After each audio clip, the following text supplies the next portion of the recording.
Hey, welcome to the Higher Ed AV podcast. My name is Joe Way. I am your host, sorta. Actually, I'm only doing a handful of them. You are now listening to, or watching, of course, maybe, live interviews from our great partners and higher ed peeps. So we've got BC, we've got Tim Van Wart, we got myself doing some booth interviews live from the HEAV booth at InfoComm 2023. This is being split into 2 episodes. I'm just recording this intro once, so I don't know if you're watching number 1 or number 2. Don't know. But here we go. I just want to give a little preview, tell you everybody, thanks always. The HEAV booth was a huge success. It was great doing higher ed AV recordings there. We have a plethora, I don't know. I'm not a big fan of that word, but nonetheless, here we go. This is me. You don't want to hear me. You want to hear these interviews, but we've got all of our great partners. We've got our sponsor partners there. We're talking about things that were on the floor, trends. You're going to kind of hear the same general questions of what people are seeing and what's going on at InfoComm. And I'm getting a call, so I'm going to stop this. Enjoy. Hey, this is BC Hatchie coming to you live from the InfoComm 2023 show floor in the HEAV booth. Happy to be taking over hosting duties for a minute from Joe as he goes out and does Joe Way things. And we are honored this morning to have Anthony from Bose. Anthony, how's it going? Great. How are you? Good. Having a good show so far? It is. It's nice to see a big difference from last year. It is. It feels like, kind of carrying over from ISE, like conferences and big trade shows are back. People are in person, they're talking, having fun. It feels the most normal that we've felt in 3 years. So. Absolutely. I couldn't agree more. It does have that feel. I love it. So Anthony, tell us a little bit about yourself and Sure. who you're with. I'm with Bose Professional Division. I've been with them 11 years. Actually, this trade show, I started on at InfoComm. But I do business development. I cover EDU markets, hospitality markets. And really, I just travel U.S. and Canada, meeting customers and doing site visits and looking at campuses. Awesome. So tell us a little bit about, try that again. Tell us a little bit about what Bose is showing this year out at InfoComm. Sure. Bose is showing the EdgeMax speaker, which has been a huge hit. I think we've had it for about 5 or 6 years. It's found its way into EDU very well and other applications. And then we're showing a new version of our amplifiers. We actually teamed up with PowerSoft. Okay. And they brought us something that was leaner and meaner and just really powerful and has been proven over and over again already, field tested. That's awesome. Yeah, we've got the EdgeMax here at the HEAV booth right now. It's been powering all of our music from DJ Lyle and then also our happy hour stuff. I tell you what, this thing fills this booth. Yeah. One speaker in the ceiling fills the booth with sound. So it is a fantastic product. Very happy to have that here with us and showing it. We're glad you have it here. It really is one-of-a-kind product. It's a huge hit, and it disperses just even tonality and even volume in a broad area.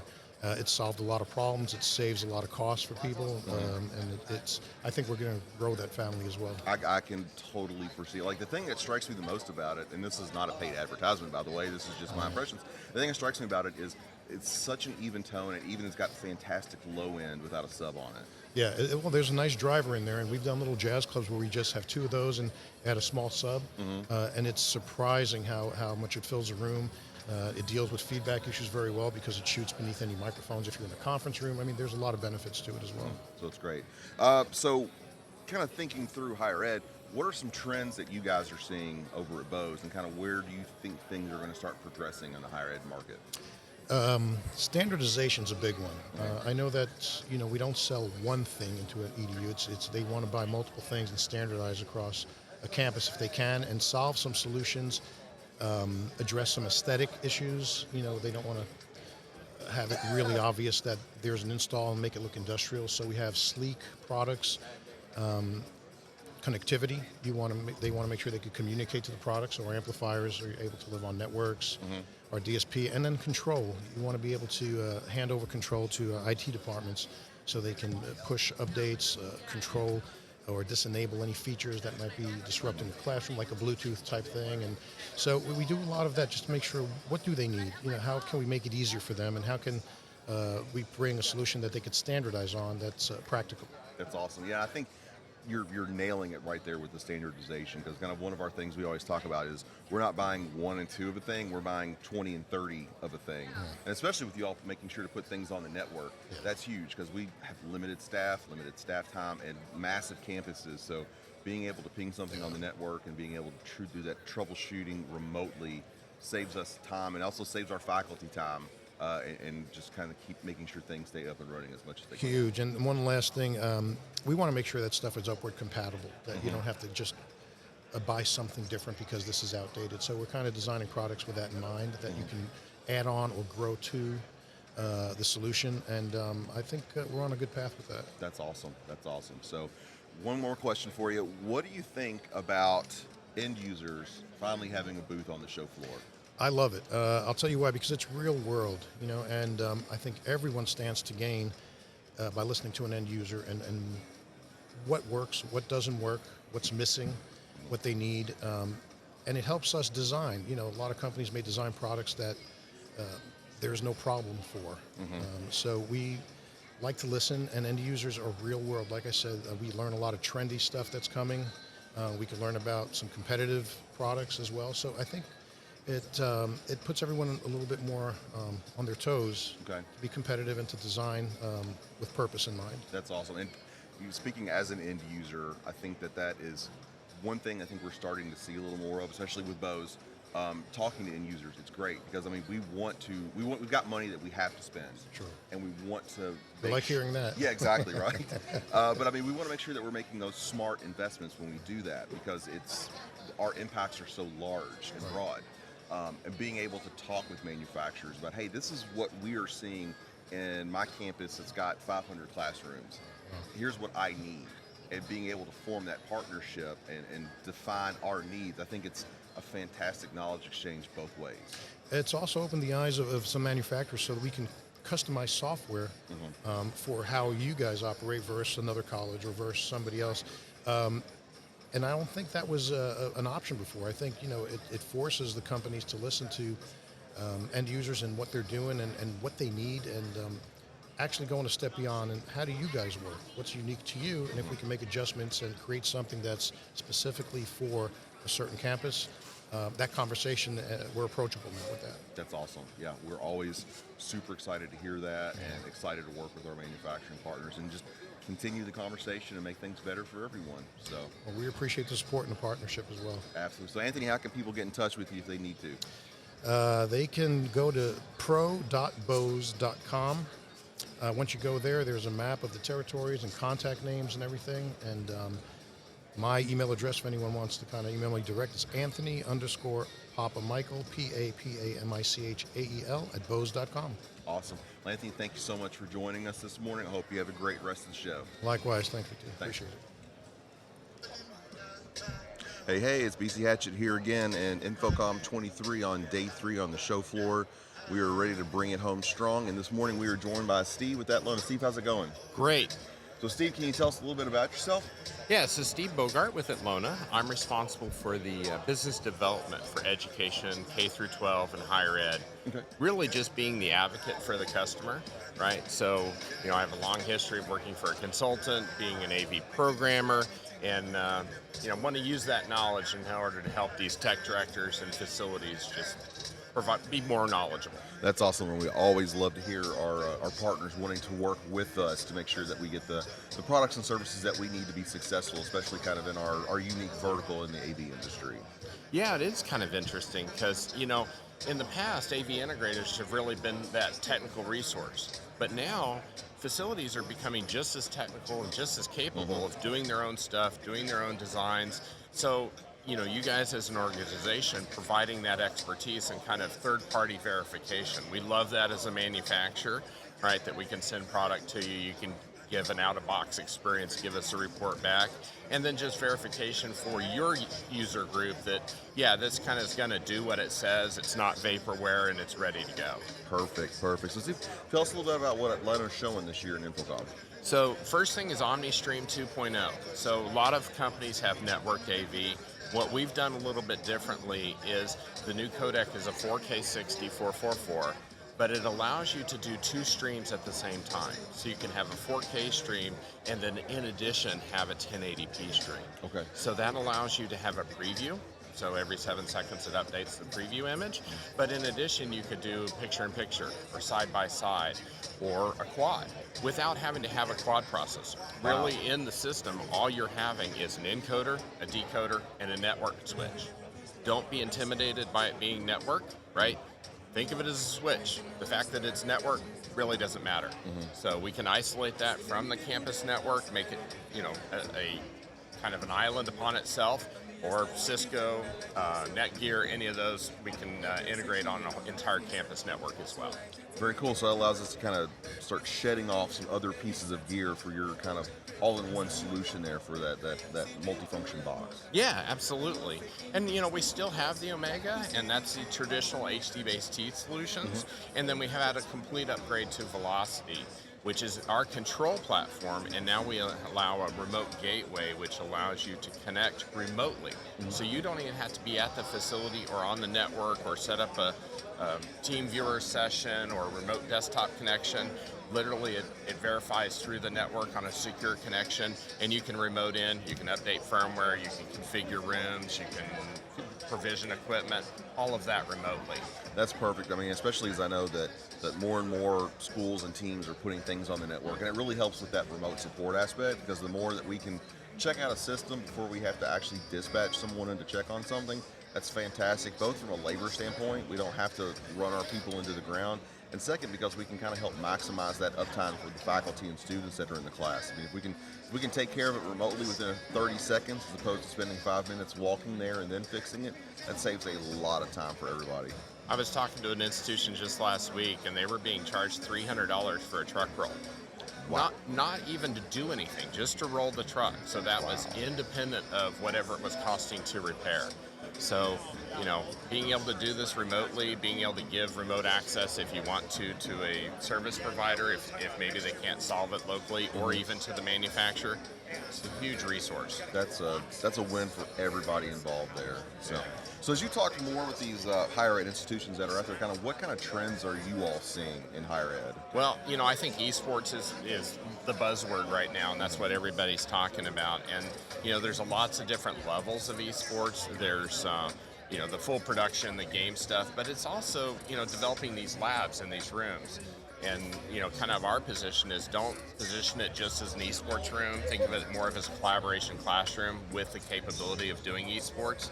I think that's going to help sell it maybe to the higher ups a little better, that are maybe a little older and not really understanding this new wave of technology. And so that's what we're doing with OmniStream and Velocity, the ability to kind of make a lab that can still be used for instruction, still have that esports look and feel, still support mobile devices if you want to, support the coaching without having to do a full production facility that you would do for an arena type install. And that's perfect. I mean, facilities costs are astronomical, especially in higher ed. Like, you've got your footprints, and departments are kind of want to maintain those spaces as much as they can. So if you can build a lot of functionality into what would have traditionally been a special use space, that just kind of opens it up for everybody. Yeah, we partnered with a group up in Illinois for a Chicago event, and their cost to bring in the production was $40,000. And that was for a 3-day event. So, that's not really cost effective or a way to do that long term. So if you have a way to maybe lower those costs for especially the K through 12, that's where all this stuff starts. All those kids are playing in their house or in their basement. Let's give them a place where they can practice and be social as well. I know. I've lost my Xbox to my oldest daughter because she's on Fortnite with her friends all the time, and I'm like, this isn't fair. This is supposed to be my escape. Now I'm stuck just out mowing the yard or working in the garage because my Xbox is gone. So yeah, on the flip side, my productivity at home is way up. So so I've got an Xbox at my son-in-law's house. I've got PlayStation, and then we all have mobile. So I'm long-term gamer. Probably if esports existed when I was a little bit younger, or maybe a lot younger, maybe it changed my career path. But I still love playing. I have 3 grandsons that I look forward to. I do too. It goes kind of back to that old thing, like, where our generation, our parents would get on to us, why are you spending all this time playing video games? It's never going to amount to anything. And now I can go back to my family and be like, see, this is something. The stuff I learned playing Pong still translates to today. It's all hand-eye coordination. Pong is everlasting. So Steve, last question. We're sitting here in the HETMA booth on the show floor at Infocom. How cool is it that an end-user group finally has a booth here? I think it's amazing. You know, it's shifted. My first Infocom was in '93 when it was, I think, still part of Comdex in New Orleans. And the whole shift of the industry and the inclusion of it is just phenomenal. Yeah, we love it. It's been a phenomenal experience so far. It's blown away our expectations, and we can't wait to see how far it grows from here. Yeah, and I think, wasn't it the first year of happy hours? That was awesome. Yes, I mean, we had consistently probably around 300 people both days just kind of hanging out at the booth, and I think the best thing was everybody was just talking and interacting and just keeping that conversation going, and that's what we love. And that's what we should be doing with HITMA, is just keep this conversation going. Absolutely. So Steve, how can people find you and get a hold of you? So Steve Bogart at atlona.com, 903-921-2290 is my cell phone number. If you don't hear back from me, I'm dead. I'm really good at returning phone calls and emails. Very cool. Steve, thanks for joining us today, and I hope you have a great rest of the show. Thanks. Appreciate the time. Thank you. Floor at Infocom 23 in the HETMA booth, and I am joined by Paul with Aurora AV. Paul, how's it going today? It's going very well. So you having a good show so far? As you can see by my voice, it's going very well. Yeah, it's thing 3 is starting to get really, really rough. So for folks that don't know, kind of tell us about yourself. So my name is Paul Harris. I'm with Aurora Multimedia. I've been in this industry for 25 years. I'm the CEO of the company, and I design a lot of the products that you see in our booth. So I've had a lot of fun being world's first. That's my thing. I always got to get to it first. Absolutely. So Paul, what's Aurora got going on at Infocom this year? So we got 18 new products. Okay. So we're not going to talk about all 18 right now. So I don't think my voice can take it. I don't know how much. I don't know if we could stand it like keep up with 18. But if you do go to our website, there's a link right on the homepage to see the new products of Infocom 2023. Also, pleased to say we got already 7 Best of Show awards too. Hey, congrats! That's awesome. Thank you very much. A lot of them are the ones that are used in the education situation. So we're quite happy with it. But yeah, we've come out with new, even right down to a NUC PC. We've come out with NUC PC, new AV over IP products, unified communication products, a whole new way of doing control systems in a conference room that no one's ever done before, that just changes the whole concept of how we do control in conference rooms. Okay, out of those 7 Best in Show awards, what are the 2 you think work best for higher ed? Oh God, that's a tough one. I'm putting you on the spot. If you don't want it, that's fine. Ooh, they're all great, pretty right? good. They're all great. My favorite one right now is the RXT4D. Okay. It's a 4-inch touch panel with a beamforming Dante microphone in it. Oh, nice. So it's more than just a little tiny panel. It allows each station, whether it's seating arrangements or a conference room, to have the ability to vote, to have their own microphone, and not just any microphone, a beamforming microphone. It also allows you to attach your own personal Bluetooth to it, go mobile with it, push it back down through the Dante. It can also do raise your hand functions with blinking LEDs so that you don't have to interrupt and tell the other panels that, hey, somebody's queued up to have a question. It could do hearing back assist, so it's got the ability to do talk back through the Dante to people who have hard of hearing or maybe language translation. So it, for the first time, makes the control panel an essential part of the conference room itself, as opposed to being just a fancy, expensive remote control that you use at the beginning, the end, maybe once in a blue moon to change an input during it. It now becomes an essential. It even gives you seating location placements, booking, everything. It really changes the way we do conference rooms. So that's why I like that one. That's really the cool. best. So I like the kind of the talk back and the assisted listening. I mean, we have a big focus on ADA compliance in our classrooms and that's conference what rooms. it is. Yeah, and that really kind of fits perfectly into that space. Yeah, we always keep an eye out for those type of things. Even, it's funny, even when we design our interfaces, we take into consideration like people who might be colorblind.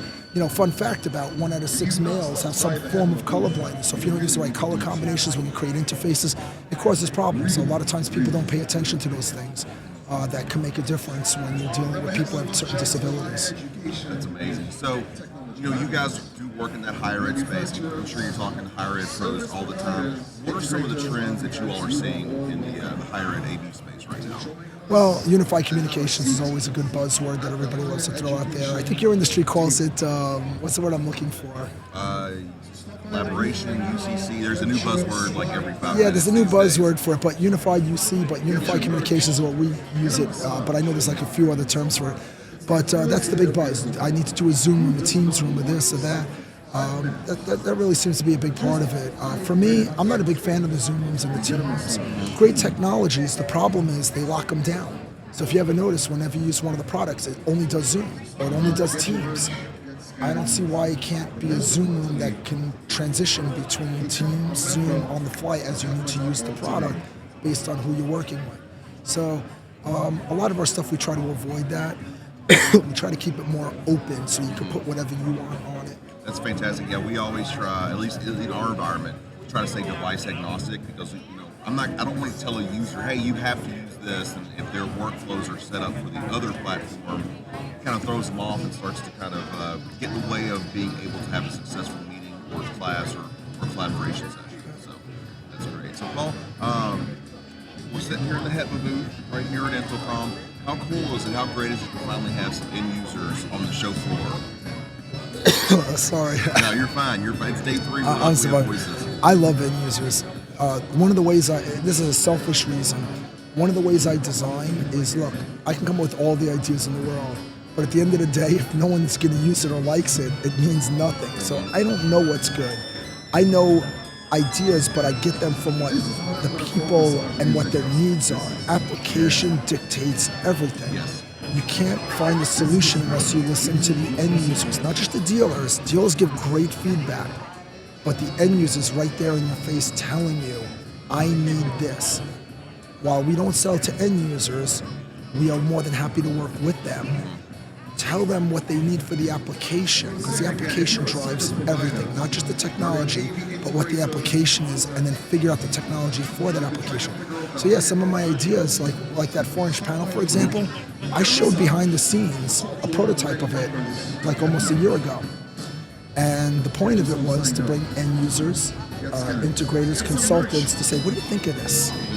And they're like, oh, I like that, but why don't you have this? Like even that headphone on the side, originally it was on the back. And one of the people said, you know what? If I accidentally move my head, it's gonna whip it around. Put it on the side so it pulls it forward. Simple little change, but we did it. And why? Because it made sense. But we obviously weren't thinking of it at the time. So great products don't come just from us coming up with it. It comes from communicating to a lot of people and listening to them. So yeah, I love having end users. And plus they really like talking to us because we shoot from the hip. Even if we can't do it, we'll try to help them out with somebody else who can, whether it's a competitor or not. We're not here to take over the world. We just want to do our part in this industry and really get people working the way they need to work. And so, yeah, I'm a big fan of that. And we don't try to ever oversell people. We try to listen to what their needs are because at some point within 5 to 10 years, they're going to recycle through the technology again anyway. So that's fantastic. We love to hear that, honestly, Paul, because it's so frustrating to go into a meeting or get a demo from a manufacturer and like, hey, this is the latest and greatest. It does X, Y, and Z. And you're like, I don't need it to do any of those things. Why are you bringing this to me? So the fact that you guys listen to end users and listen to the folks that are in the trenches every day means everything, and it's a fantastic partnership. Isn't it funny how when you go into the booths, everybody's got the best product? Oh, always, always, right? Except what they don't know is I really have the best product. Exactly. You just head over to Aurora. It's a one-stop shop for everything, right? Yeah. So, but yeah, no, it's tough sometimes to cut through that. What I always recommend to people, and I love doing these, I love shootouts. Yes. So, because if you're really confident in your product as a manufacturer, game on. Let's bring it on. Let's see what we can do. And you know what? If I lose, I didn't deserve it to begin with. Yep. I should do a better job the next time. So I love doing shootouts. A lot of other manufacturers don't like doing shootouts with me, but I'm game. And if I lose, I lose. Or you know what? I do when I lose, which doesn't happen often. But if it does, I get back in the lab, give me a few weeks, I'll come up with something that makes it better and does whatever it needs to do. So game on. But that creates innovation. That's what really makes a difference or a change in the industry. Is I personally can't stand when everybody just copies the same thing. Right. And it's like, wow, look, I came out with another same panel. I saw, stuff like that here where it's like, it's the best. They did that 15 years ago. Yeah. You just repackaged it. There is nothing more frustrating than just seeing the same iteration on the same thing. Give me something new. I like shiny. I like new. I like fresh. As long as you guys are doing that, you're hitting home runs every time. Thank you. Yeah, we really do go out of our way to hit the mainstream market of what they need, but to show there's another way to do it and a better way to do it. And so, yeah, I try to lead by example and hope that other manufacturers start just thinking out on their own and make a difference, because everybody benefits from it, even me, because if people challenge us more, I got to take it another level. Yeah, if you're not getting pushed, you're not evolving. Yeah, so I like the competition. I think it's fun. I think it's challenging. It keeps you on your toes. It inspires and it gives innovation. So, hopefully I can find more challenging companies like that, and it's game on. So, awesome. So, Paul, how can folks find you guys? Well, at the show, it's booth 2035, although it's day 3, so, whatever. For those of you who came to our party, thank you so much. We had the Bitch and Bacon party. Yes, it was wonderful. I guess you can't imagine what the theme of that party was, but that was our 25th anniversary. It was our way to thank everybody. We didn't want to do any marketing targeting nonsense. It was simply come, party, have a good time, relax. Thank you for all your years of business type of thing. And those who are new, you get to see a little bit about us and my workers who work for us, because we've got a great team at our company. Speaking of education, for those of you who may not realize or know Chuck Espinosa and Marcus, they work for our company now, and they do nothing but educate for our company, because education is important. So you can't just make products, you got to also educate on those products. So we hired 2 top-notch people for that. And then I just want to do a shout out to all my co-engineers who work with me to make my inventions come to life. So Matt and Nick and all the others at my company. That's a team effort. So I got a speaking opportunity. I'd like to thank people when I can. That's wonderful. That's absolutely. Paul, thanks for joining us. I hope you have a great rest of the show, and I hope the voice bounces back quick. Thanks a lot. All right, thanks, everyone. Hey, it's BC Hatchet here, back again on the show floor in the HEAV booth at Infocom 2023, day 2. Already starting to feel it a little bit, but we're here with Brian with CTI. Brian, how's it going today? It's going good. I was, this is like my 8th Infocom in a row, and I woke up this morning a little sore, I think like everybody else does, but hit the floor, and all of a sudden it's like, I'm feeling good. We got lots of help in your booth. We're feeling much better. The chair massages have come in clutch this morning. So highly recommend. Yeah, absolutely. So tell for the folks that don't know you, tell us a little bit about yourself. So I'm Brian Heidgerken. I work with Conference Technologies, and we're based out of St. Louis. We've got a little over about 700 employees, over 35 locations. We work all over the country, all over the world. I've been in the industry for 21 years. Started out, came from talk radio, it's my background, but started out as a technician, and I've kind of worked my way over the last 20 years and done just about everything other than being the customer. So I have a little bit of programming, project management. Engineering was the most recent task. About a year ago, we decided to go into the consulting.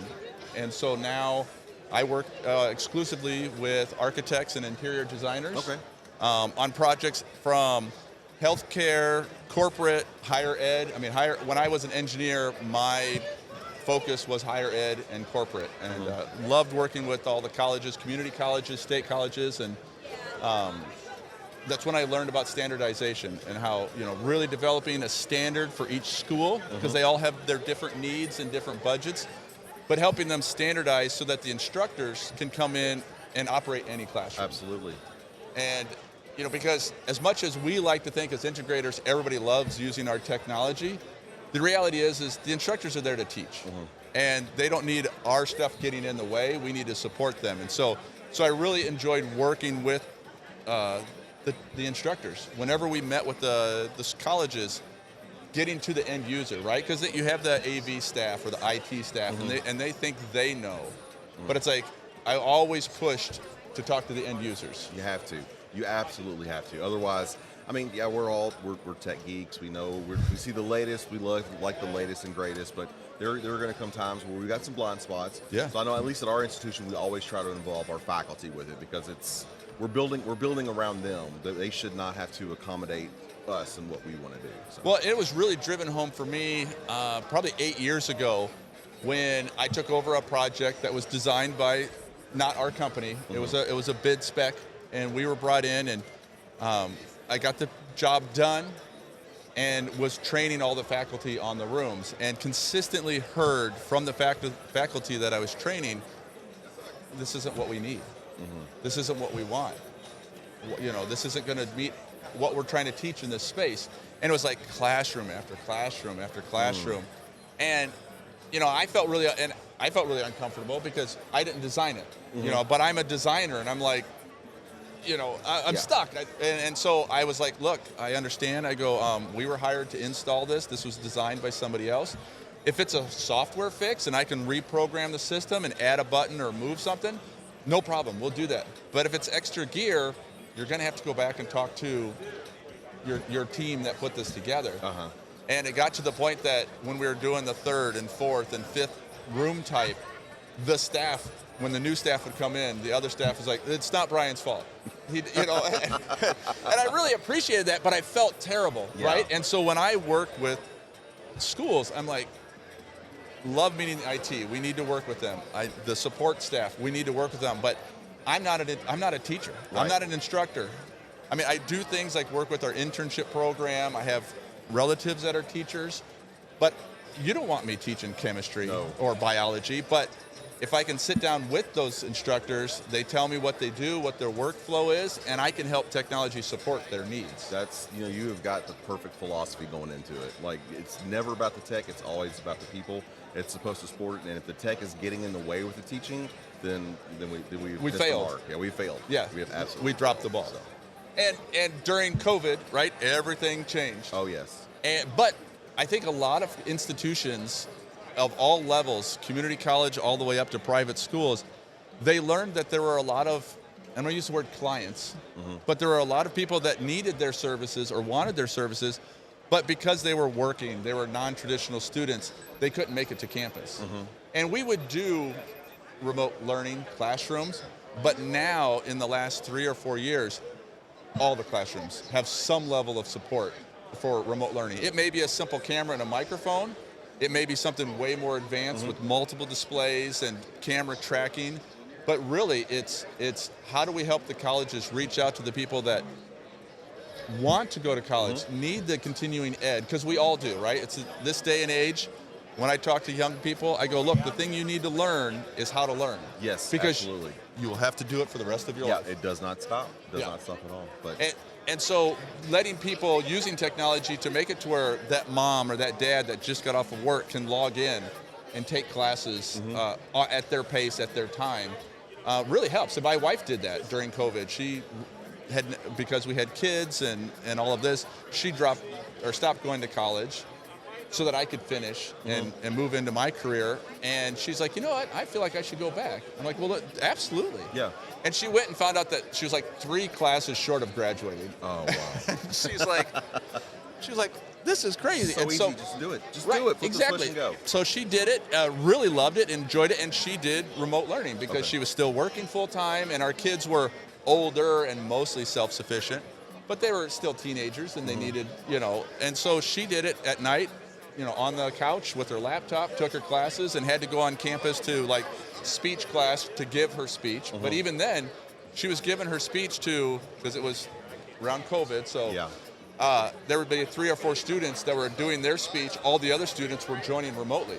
Oh, wow, that's awesome. And so she got that experience. And my youngest is just graduated high school, and he took it's like a speech class, but it involves media, multimedia. So they had to do speeches in front of their classmates, but they also had to create a podcast. They had to do streaming. And so I was really impressed that the school was embracing that. And this is public school in Davenport, Iowa. It's not anything amazing. But they put the kids together, and it's like, okay, you guys need to get together, pick a topic. It can be anything, gaming, whatever you're interested in, and you need to do a stream cast for it. And it was I was really proud of the teachers for coming up with that and expanding, because when I was in high school, it was you stood in front of the teacher and the students, and it was like just read from your note cards. Right. You had a poster board behind you. Here's how you make Kool-Aid. Yes. Here's my how-to. I need to make this last for 9 minutes to get it made. Yeah, my kid's school does the same thing. They got this digital media classes now, and it's the same thing. It's like they do the morning announcements over Yeah. YouTube. It's not just their same. They produce it. They do the content development. They go out and make the short videos, and it's just like that generation. The word content, it's not an abstract to them. It's an essential to them. And we need to provide it for them. Yes. Right? That's their base normal. Yeah. And to the educators, the ones that are a little bit older, even some of the newer ones, it's a struggle. How do you keep them involved? And it's not because I know a lot of people beat up on the young people. It's easy, right? Oh, this generation. But we just had 10 interns from all over the country. We brought them down to St. Louis for a boot camp. Mm-hmm. And we were teaching them about our industry and what jobs are available, like the whole stretch. And they were just blown away and driven, because we were teaching them Cat 6.5 terminations, shielded, and they struggled. Shielded, that's just mean-spirited. Oh, right well, there. we wanted to see what they were made of. So, but they sat there, the 10 of them, around a table for over an hour and a half and just kept trying. And they had some music playing, and they were laughing and teaching and helping each other. And I think one guy did a successful 2 connections in the hour and a half. And then the next day, we brought in one of our techs, and he showed them the tricks. And they're just like blown away, right?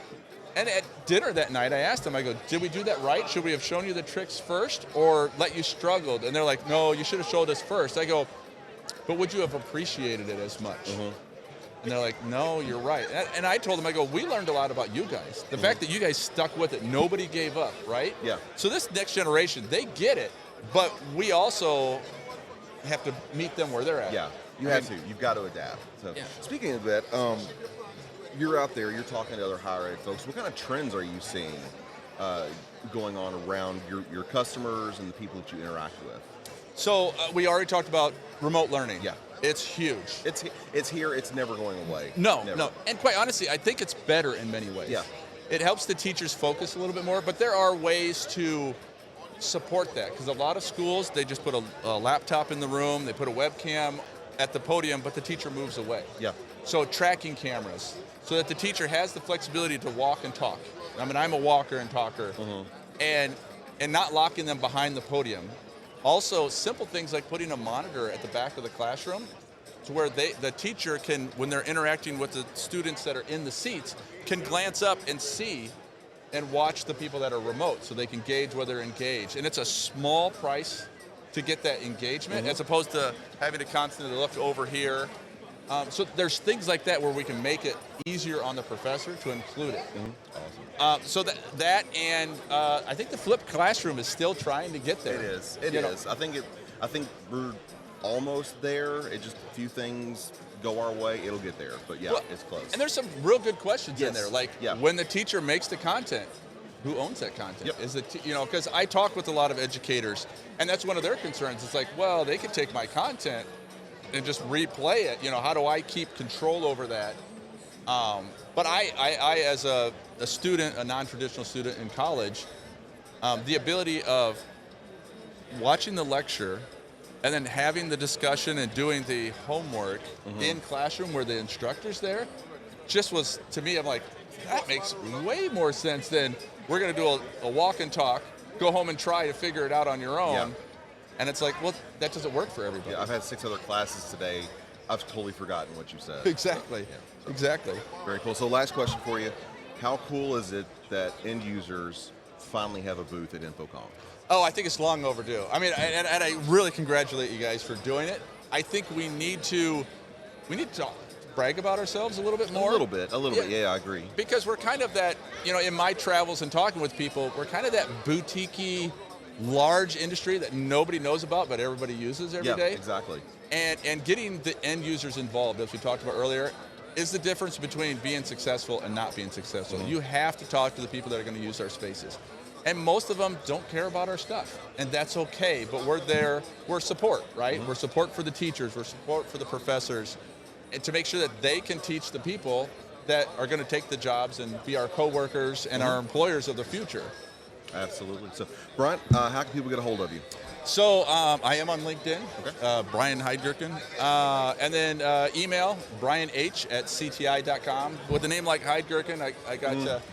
I'm not the only Brian H, but I was there first, so I got dibs on it. You got to claim Exactly, it. So, exactly. very cool. Well, Brian, thank you very much. I hope you have a great rest of the show. Yeah, you too. All righty, Thank you. All right, folks, from the higher ed community, this is the host of the AV Life Pod, Tim Van Wert. I'm actually filling in here for Higher Ed AV, and I am seated here by Hall of Fame, how does that sound, member Daryl Kroll from Panasonic. How are you, Daryl? Fantastic, Tim. This has been a crazy, wonderful week because of HETMA and all the activities. I swear, you and I have done a lot of infocoms over the years, but I absolutely must say that the energy and the excitement around this infocom has been spectacular. Yes, I 100% agree with that. And I will say we now have a new respect for the exhibitors and how you all have to deal with how the flow of traffic and the unexpected surges of people and activity. Like right now, actually, it's a little quiet right here now, but this is the quietest it's been, and now it's Friday. It's Friday. Yeah, it's Friday. Friday's always Friday, but you're still going to have activity and busy, and it's great. Correct. So it's, this has just been, I mean, how has your show been so far? It's been incredible. Like a lot of times you go to these shows and people are like, oh, my back is sore, my knees are sore. This has been one of those shows I could do another 2 days here. Yeah, another 2 days. I could do another 3 days. I will say, physically, like my legs, my back, everything, I'm good. I could probably go. My voice, I don't think I can go another day. The throat lozenges and the different aspirins of whatever ilk. That's the magic to any good show. And breath mints, of course. Breath not mints, that you need them. Not no, you. Well, me specifically. I do have my mints in my pocket, so I we get make to do sure. HETMA mints next year. Yeah, exactly. Just purely HETMA my mints. gosh. Yes. This is incredible. The masseuses, the DJ, and remind me his name again because I know I met him on the virtual conference. He goes by DJ Carbon. DJ Carbon, that's but right. it's Lyle is his name, Right. from the University of Trinidad He is just Tobago. that extra little special something that is just, and he's been here the entire time. He is spinning for the most part. Yeah, he has Unbelievable. not stopped, and he's. I love it because it takes me back to my childhood. Because right now you hear tub thumping coming in from Chumbawamba. For those man. yeah, exactly. But I don't want to get knocked with any copyright stuff. So well, it's speaking of copyright, if I can do this, Go and I ahead. haven't had a chance to talk to any of you about this, but because I was so excited about this week and yesterday, and I know you guys have talked about, HETMA's a great community without question. It's kind of like a frat party all the time. Yep. Virtually, in person. So I was somewhat inspired, not only from yesterday's party that we had here.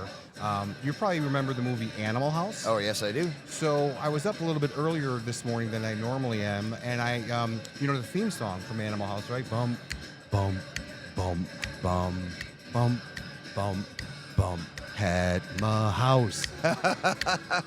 HETMA House. I like it. And I kept going, and I've got most of the executive committee and the executive directors in, so it'll be like, it's not like, Flounder and Pinto, all that. Yeah. So it's going to need some work, but I think in the next week or so, I can get this to really come together. I need everyone's consent from the board, obviously, but and I'll show you the lyrics and everything before we do it. But I like where you're going with this, Daryl. And I'm actually like an actual fraternity brother with a real fraternity. there you go. What fraternity? Alpha Sigma Phi. There you go. Yep. There you go. What, are you also? I was in, all my wife and my daughters were all in sororities, excuse me. I was in a fraternity of rock and roll. That's what I was doing. That's why it took me a little bit longer to graduate college, because I was in a rock and roll band. That's how I met my wife, so it turned out okay. Well, and my wife is also a sorority, nice. sister, and that's how I met my wife. Was That's that? perfect. So Love. it's Higher amazing. ed bringing people together. Yes, exactly. So, and that's a story for a whole nother another recording. Absolutely. So I guess your initial impressions of this show have been just through the roof. then. Truly amazing. Some of the things we're seeing out there, a lot of 21:9 things. Like we have a new projector. Our CMZ50 is a 21:9 laser projector. immersive, where you're like, well, how does immersive fit into education? And so if you've been to our booth, we've got this immersive projector experience, which is 8 projectors and, all the blending and all that stuff.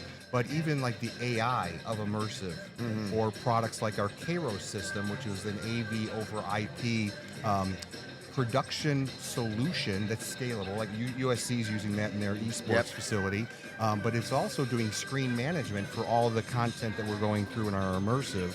A connected classroom, which is a big part of what we're doing. So Panasonic makes PTZ cameras and audio and displays and obviously projectors, but now it's all integrated together. And so that's exciting. I don't know if you saw my post from a couple of days ago that the MZ20 20,000 lumen laser projector that we have in the connected classroom. Guess what color it is? I believe it's Hetma green. It is Hetma green. The green machine, yes. And so when I had the beautiful beach balls that we were throwing at each other, I'm like, that is perfect, because they nailed it. So that's one of the things we can do with our projectors and even PTZ cameras. Any color you want. You want them Rutgers colors or Hetma colors. So it's really kind of fun. That is cool. That's it's good that you've been. I will say, Panasonic and yourself have been a long time supporter of us at Hetma. We love you guys from the very beginning. Yes. And I'm kind of giving away a trivia answer here, but you guys were responsible for that trip to Japan 2018 that sparked BC and Joe to come up with this idea. And actually nobody is here, so it's perfect. Yeah, like no one don't tell anyone. No one knows. But for anybody and they've told the story enough, so if they should know why or who, so but yeah, we have fun. We have Panasonic. I was a small part. I was a small person in what turned out to be. And Joe and I were talking about this previously. That who would have thunk, 5-6 years ago when it happened, the epicenter, and it turned into all this. And to have this to be Hetma's first Infocom to be as successful. Yeah. Oh my goodness. So I'm guessing you approve of the fact that we're here on the floor, and you are Panasonic approved. Panasonic approved. I like it. It's it's truly. I probably won't sleep for another 2 days. And are you a father? Do you have children, by the way? Yes, I have an 8-year-old waiting for me at home. Oh, that's right. So happy Father's Day. Oh, thank you. You're like looking forward to that, and I'm like, I am. I think I'll, when I get home tomorrow, Saturday, probably not going to do much. Yeah. Trying to look at some emails. We're going to a Cub game in Chicago on Sunday for Father's Day. Awesome. So that should be fun. Yeah, I would think so. Yeah, and I'm hoping the weather is nice in Jersey, because it sounds like I'm flying into some rain. Or how about Canadian smoke? That seems to have routed away. Yeah, that threw off everything on my trip down here, because my son is a Little League baseball player, and we were supposed to have a game on Wednesday of last week, and that was supposed to be a playoff game that would then lead into the championship game being on Saturday. We didn't play the playoff game until Friday. Oh man! And the championship game got pushed on Monday while I was here. Oh shoot! Yeah, I know. Did you have FaceTime, or did you stream it somehow? I was getting text while we're at the Higher Ed AV Awards. Yes. I'm getting text messages from my wife, like, here's what's happening. I'm like, oh my god. They end up losing the game. That's all right. But what an experience at that age. Yeah, I know. And they are the youngest team in the league. That's the amazing. team they lost against was the oldest team in the league. Do you know if he wants to get into AV yet? Well, we're getting.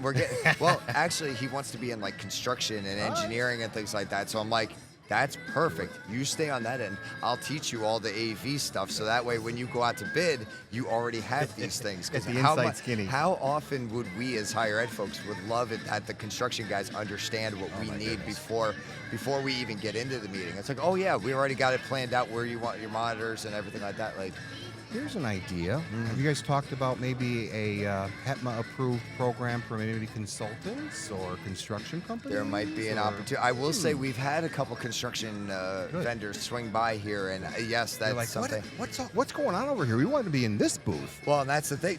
It's either we see the green, everywhere, or it's like we hear the music and we swing by, and it's like, what are you guys? Like, we have a giant H up on the banner. If you look from the one side, and you could see it all the way from over that way. No one got lost finding the HETMA booth from the ruckus and the fun. But I will certainly say you, without question, have the most fun booth at Infocom. Well, that's what we aim to have. You know, we are the, you know, because we're higher ed. It's like, yes, exactly. So it's been really a truly a good experience. So we're happy to be a part of it, Tim. You know, we love you guys. We love everybody who is participating. You've got great support from a lot of great partners, and it just keeps growing. What's the current membership on like the?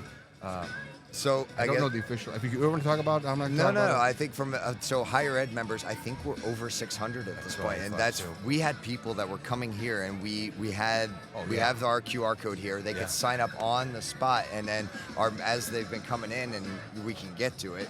Or go to hetma.org. Or go to hetma.org and you can sign. Hetma.org. That works too. Hetma.org. Right, I'm working on it. I mean, you are the first. Sometimes I sing to myself. I recently started a book, haven't finished it yet. Are you a Steven Tyler or Aerosmith fan? Yes. Mm-hmm. He's got a book that came out a while ago. I don't know if you know the title, but it's called Does the Noise in My Head Bother You? I've lived that. I'm a big Steven Tyler fan. You know, he started as a drummer, and all of a sudden he became a singer, and thank God he did. Not that he's probably a bad drummer, but anyway, I digress. Right, no, but yeah, I mean that's as one that always has something going on in my head. It's like, and that was the thing. Like I'm already planning for like next year and the year after, and I came up with a list of like themes for next year, and I showed it to Joe and like some of the other people. They're like, "You're already thinking about it?" I'm like, "Yes." Well, and Joe was already thinking about this. Yeah. He's thinking about 2030 already, and But if you think about when you guys made the announcement at the virtual conference in February, and here we are a very short time later. Now you're going to think about it for more than a year. Oh my goodness! Yep, we have a full year to be ready for next year, and you've learned. You cut your chops a little bit, like you said. It's very different, but without question, this has been. And the masseuse thing, that must have been one of the most, other than the Panasonic happy hour. That is brilliant. Oh yeah, this has been great. Yeah, we've had just. Oh, and I actually see one of my AV Life crew members now in the chair. There's Renee. Hello, Renee. But anyway, we digress. But yes, it's been this has been great. Like people come by for the chair massages. They've been here for the happy hours, and you know it is. We are the party. You know, as long as we don't get to too far over Animal House level, then I think we gotta just kind of ride that fine line, you know. And some of our neighbors have been very accommodating and have well, okay, now they dig it because you're bringing the customers by. Exactly. So it's been a great. You're like the best marketing for not only higher education but the industry in general. So and we finally have a home. We have a home now, and Vixa and all of our manufacturer partners have been very supportive. You know, because now you have a place to send your higher ed folk that stop by. Exactly. It's like, go see those guys.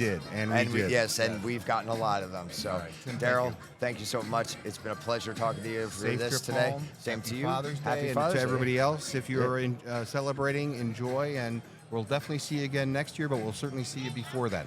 All right. Thank you, Daryl. Appreciate it. And as I always say on the AV Life, until our next adventure. Hey. All right. We are back for another segment with a company that you know is dear to my heart because I love companies that just make quality products that actually serve our vertical well. So we are here on Friday morning of day 3 of Infocom, which is crazy, the big blur. So I guess with no further ado, Anthony, please introduce yourself, tell people what you do and who you are. Sure, I'm Anthony Cherico. I'm the National Sales Manager for Education for Epifen Video. All right. And what does National Education, what do you do? My job is to make sure to get the word out about Epifen to our higher ed partners, which is probably the biggest opportunity for a company like ours, with the universities doing lecture capture and events, and they're kind of all of it wrapped into one. Yeah, and of course, you guys, you won Best Capture and Streaming Device at the Higher Ed AV Awards earlier this week. I saw a few other awards come through for, Case Study of the Year from NC State. You had a Best in Show from one of the others. You guys are just racking them up this week, which is pretty awesome. So there's got to be a reason why you're getting the awards. Talk about what you guys are, what are you releasing, what are you showing here at the show? So we're showing a couple of things. The big thing that most people know us by is our little capture devices and capture cards, as that's where we started. But really where we excel as well is class capture, lecture capture, event capture that we partnered with Panopto, Kaltura, Yuja. So we support all the main CMS platforms out there, and we just make it easy. Our box works for users to have. So yeah, it's great. Well, that's awesome. You make some really amazing products that, like I said, everybody you got to do it. I'm actually really excited about your cloud products. Everyone knows that I'm a big cloud guy. I know we all know you by your hardware, but talk a little bit about your new cloud offerings that are. Even one's being released next week, I believe. Yes, we do. We have Unify being released next week, which is pretty exciting. It is basically a piece of our hardware sitting up in the cloud, so it completely allows you to have a virtual switcher to bring in Teams, Zoom meetings in ISO into it, mix the show, and then send it to where you need to after the fact. Yeah, that's awesome. I can't wait to really get my hands on that. So now, beyond that, what trend? Like you guys are huge in higher ed. You talk to a lot of customers. What are my colleagues saying? What are the trends you guys are seeing? So the big thing is obviously we've all had to deal with hybrid through the pandemic and whatnot. So now schools are reevaluating and going to Gen 2, how to make it better, how to make it easier. Before it was just panic mode, buy what we could, get it out and deployed.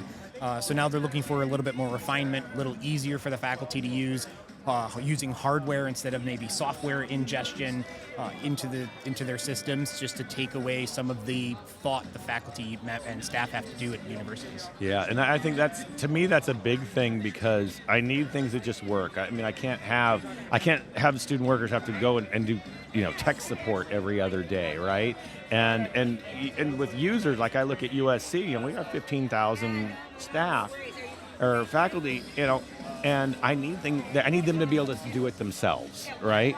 And I'm assuming you're hearing similar to that with a lot of your customers. Yeah, I mean, universities these days have to do more with less, and the fact that you have a product that you can be confident in, that you can support remotely, and is just going to work and gives you the tools to better support your community.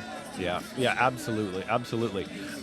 So now we're sitting here, and in fact, I can see you want to talk about great placement of booth. I see it right from the where we're recording. What do you think? What about an end user group like putting a booth on the show floor? I think it's been a wonderful turnout. The fact that higher ed, didn't have a place at InfoComm. We always had a place for us to physically be here, but to actually have an organization that we can partner with that is focused in that vertical is incredibly important. Everything in higher ed, we all experience the same problems regardless of where you are in the country.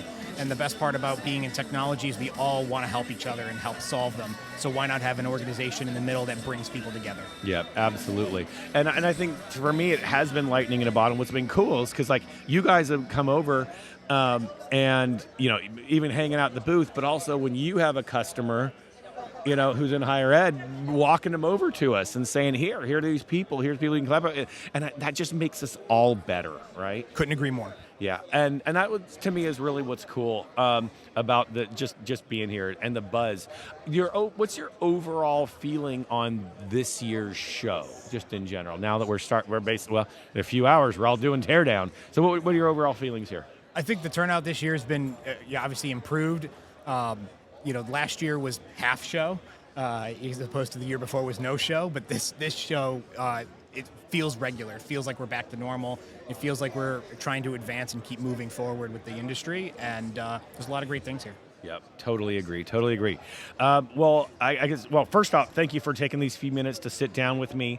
Can you please tell people how they can get a hold of you and Epiphan Video? So you can get a hold of me, A. Cherico. So if we have subtitles, it'll be spelled out. It'll be spelled out. Yes. At epiphan.com. You can even fill out the contact link, and it'll eventually get to me from Epiphan's website as well. I'm on LinkedIn. Come welcome, connect. I'm always willing to talk and advise. Awesome. Thank you so much for taking this time. It's always great to, again, talk to people who are just amazing humans like you. And then double great when they work for a company that offers really awesome solutions for us. So thank you for taking this time. Thanks, Joe. Hey, all right. Hopefully you enjoyed those interviews. This was, again, 2 parts. I don't know if you're watching part 1 or 2 or listening to part 1 or 2, but it was such a just great experience and great hearing how our our partners throughout the industry are really focusing on the higher ed vertical. It's important. This is a big step for us as a vertical. So hopefully you enjoyed that. And of course, as always, none of the opinions expressed here are necessarily those of Higher Ed AV, our respected institutions. HETMA, which is now Higher Ed AV, is now a HETMA company. Let's see, what else? Any of the sponsors of the show and all of that. And of course, if you didn't like these opinions, there may be better ones next time. See y'all.